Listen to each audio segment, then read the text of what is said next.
ಲೋಕಾಯುಕ್ತರು ಕೊಟ್ಟ ಮೇಲೆ ಲೋಕಾಯುಕ್ತರು ಬೇಜಾನ್ ಜನ ಹೋಗಿ ಲೋಕಾಯುಕ್ತರು ಮನವೊಲಿಸಿದ ಮೇಲೆ ಅವ್ರಿಗೆ ಹಿಂಗಾಗೈತೆ ಅಂತಂದಾಗ ಲೋಕಾಯುಕ್ತರು ಬಂದು ಏಕಾಏಕಿ ಬಂದು ಅವ್ರ ತನಿಖೆ ಸ್ಟಾರ್ಟ್ ಮಾಡಿದ್ರು.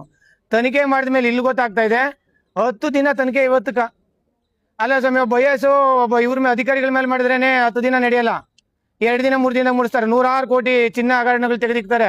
ಇವ್ರು ಇಲ್ಲಿ 10 ದಿನದಿಂದ ಮಾಡ್ತಾವ್ರೆ ಅಂದ್ರೆ ಇಲ್ಲಿ ಎಷ್ಟು ಆಳಕ್ಕೆ ಹೋಗಿರ್ಬೇಕು ನೋಡೋಣ ಹೇಳಿ. ನಾವು ಮುಂಚೆ ತೋಟದಲ್ಲಿ ಆಲಿಗೆಡ್ಡೆ ಇದ್ದಾಗ ಹೆಗ್ಗಣಗಳು ಕಡಿಯಕ್ಕೆ ಹೋಗ್ಯಾರಿ ಹುಡುಗರು. ಏನ್ ಲೈನ್ ಬರ್ತಾರೆ ಏನ್ ಮಾಡ್ತೀರಲ್ಲ, ಆಲಿಗೆಡ್ಡೆ ತೋಟ ಎಲ್ಲ ತೋಡ್ತಾನೆ ಇರ್ತೀರಿ. ಹಂಗೆ ಇಲ್ಲಿ ಹೆಗ್ಗಣಗಳು ಚೆನ್ನಾಗಿ ಬಕೆ ಇಕ್ಕೊಂಬಿಟ್ಟವೆ. ನೀವು ನೇರ ಶಾಸಕರ ಮೇಲೆ ಆರೋಪ ಮಾಡಿದ್ದೆ, ಅದ್ರ ಬಗ್ಗೆ ನಿಮ್ಮ ಹತ್ರ ಏನೋ ದಾಖಲೆ ಐತಾ ಸರ್? ಈಗ ಆಲ್ರೆಡಿ ನಾನು ತೋರಿಸ್ತಾ ಇದ್ದೀನಲ್ವಾ, ಶಾಸಕರೇ ಏನ್ ಮಾಡಿದ್ರೆ ಗೊತ್ತಾ, ಲೆಟರ್ ಕೊಟ್ಟಿದ್ದಾರೆ ಭ್ರಷ್ಟ ಈ ಕೆಲಸಗಳು ಮಾಡವ್ರೆ ಅಂತ. ನಾವು ಡಿ ಸಿ ಅವ್ರ ಹತ್ರ ಕಂಪ್ಲೇಂಟ್ ಮಾಡಿದಾಗ ಶಾಸಕರು ಈ ಕಾಮಗಾರಿಗಳನ್ನ ಬದಲಾವಣೆ ಮಾಡಬೇಕು ಅಂತ ಕೊಡ್ತಾರೆ. ಯಾಕೆ ಬದಲಾವಣೆ ಮಾಡಬೇಕು? ಹಗರಣ ಆಗಿರೋನು ತಿದ್ದುಪಡಿ ಮಾಡ್ಬೋದಾಯ್ತಲ್ಲ ಅವತ್ತೇನೆ. ಲೋಕಾಯುಕ್ತರು ಬಂದ್ರಲ್ಲ ಸ್ವಾಮಿ, ನೀವು ಹಗರಣ ಇಲ್ಲ ಅಂದ್ರೆ ಲೋಕಾಯುಕ್ತರು ಬಂದು ಎಷ್ಟು ದಿನ ಆಯ್ತು ಸ್ವಾಮಿ? 10 ದಿನ ಆಯ್ತು. ನೀವು ಬಂದಿಲ್ಲಿ ಸ್ವಚ್ಛತೆ ಇರೋರು ಹೇಳ್ಬೋದಾಯ್ತಲ್ವಾ? ಏನಕ್ಕೆ ಬಂದಿದ್ದಾರೆ? ಜನಗಳಿಗೆ ಒಂದು ಮನವರಿಸಬಹುದಾಯ್ತಲ್ಲ.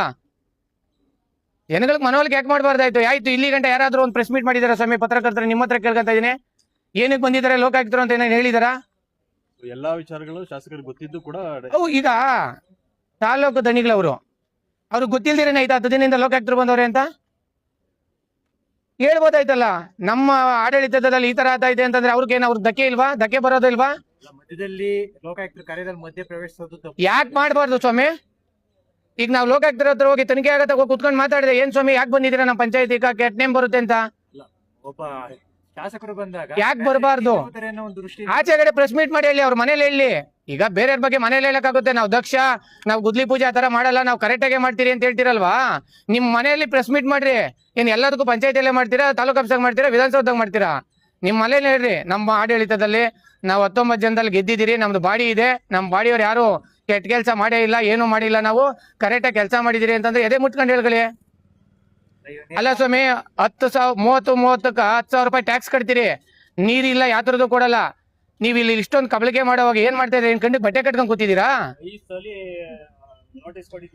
ಬರೀ ನಮ್ಮೂರ್ ರೋಡ್ ನೋಡ್ರಿ, ಒಂದು ರೋಡ್ ಇವತ್ತು ರೋಡ್ ಬಿದ್ದೋಗೈತೆ ಅಂದ್ರೆ ಒಂದ್ ಮಣಕಲ್ ಹೋಗುತ್ತೆ. ನೀವೇ ಹೋಗ್ರಿ, ನಾವು ದೂರ ಹೇಳೋ ಅವಶ್ಯಕತೆ ಇಲ್ಲ. ಕಸೂನಳ್ಳಿ ಬಿಸೂನಳ್ಳಿ ಮಾರ್ಗೋಗಿ ಹೋಗ್ರಿ. ನಮ್ ಏರ್ಪೋರ್ಟ್ಗೆ ಹೋಗುತ್ತೆ ರೋಡ್, ಹೈವೇ ರೋಡ್, ಎಷ್ಟು ಗಾಡಿ ಓಡಾಡ್ತಾವ್ ನೋಡಿ. ನೋಡ್ಬಿಟ್ಟು ನೀವು ರೋಡ್ ನೋಡಿ ಸಾ. ನಾವೇನ್ ಸುಳ್ಳಿನಿ ನಮ್ಮ ಪ್ರವಚನ ಮಾಡೋದು ಅವಶ್ಯಕತೆ ಇಲ್ಲ. ನಗರೋತ್ನಂದಾಗ 66 ಲಕ್ಷ ದುಡ್ಡಾಯ್ತು ಕಸೂನಳ್ಳಿಗೆ. ಹೋಗ್ಬಿಟ್ಟು ನೋಡಿ, ಬರೀ 10 ಅಡಿ ಒಂದು 150 ಅಡಿ ರೋಡ್ ಹಾಕವ್ರೆ. ನಗರೋತ್ಥಾನ 66 ಲಕ್ಷ ಡಿ ಸಿ ಲೆಟರ್ ಕೊಟ್ರಿ. ನಗರೋತ್ಥಾನ ನಮ್ಮ ರೋಡ್ 66 ಲಕ್ಷ ದುಡ್ಡಾಗಿದೆ, ದಯವಿಟ್ಟು ಬಿಲ್ ಮಾಡಬೇಡಿ, ಪೂರ್ತಿ ರೋಡ್ ಹಾಕ್ಸಿ ಅವ್ರ ಕಡೆಯಿಂದ ಅಂತ. ಊರಿಗೆ ರೋಡ್ ಟೆಂಚ್ ತೆಗೆದು ಬಿಟ್ಟವ್ರೆ, ಇವತ್ತಿಗೂ ರೋಡ್ ಆಗಿಲ್ಲ.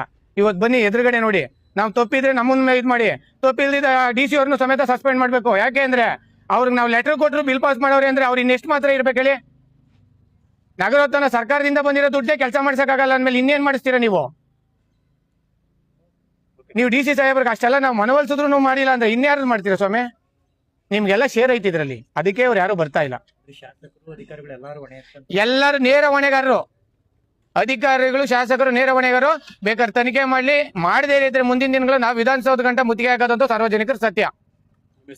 ಅಂಬರೀಶ್ ಅಂತ ಮಾಜಿ ಗ್ರಾಮ ಪಂಚಾಯತಿ ಸದಸ್ಯರು, ನಾನು ಹಾಲಿ ರೈತನ ಕುಟುಂಬದಿಂದ ಬಂದಿರೋದು ಕಸೂನಹಳ್ಳಿಯಿಂದ. ನಮ್ಮೂರ್ ನೀವು ಒಂದ್ಸರಿ ಭೇಟಿ ಮಾಡಿ ಪತ್ರಕರ್ತರೆ, ನೀವು ರೋಡ್ ನೋಡ್ಬಿಟ್ಟು ಆಮೇಲೆ ಹೇಳಿ. ನಮ್ ತಪ್ಪಿದ್ರೆ ನೀವು ಸಹ ಹಾಕಿ ಇದ್ರಲ್ಲಿ ನ್ಯೂಸಲ್ಲಿ